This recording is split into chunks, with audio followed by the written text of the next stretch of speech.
นี่คือบริเวณหนองหานสกลนครในหมู่นี้เป็นท่าเรือในหมู่นี้เรือข้าเจ้าได้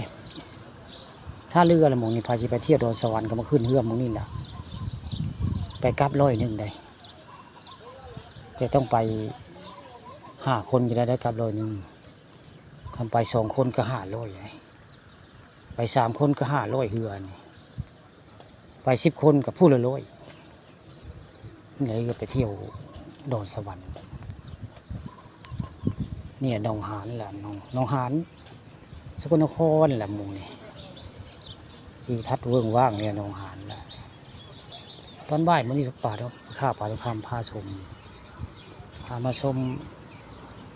สะพานย่างอ้อมหนองหานนี่แล้วนี่บริเวณแล้วก็มีกกตาลนี่นกเขากระห้องเลยเป็นเวิ้งว่างบนนี้เลยเป็นเวิ้งว่างนี่แหละนี่มีเขตหนองหานสกลนครท่าเรือนี่พายสิไปเที่ยวดอนสวรรค์ต้องมาขึ้นหมู่นี้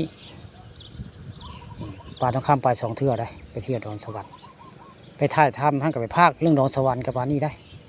เรื่องพระเดชนากับไปภาคมาแล้วได้ผู้ขาไปว่ามาแล้วนี่แหละหนองหานสกลนครเป็นแบบนี้แหละนี่ด้านหน้าของโรงพยาบาลสกลนครเลยได้นี่แหละหนองหานมีกกตาลใส่ไล่ไทยประจักษ์ผู้ขาต้องคำพาชมพามาชมสะพานหนองหานนี่แหละนี่หนองหานสกลนครเป็นแบบนี้แล้วนี่ท่าเรือก็มีเป็นเรื่องว่างทั้งหน้าก็มีต้นไม้เนี่ย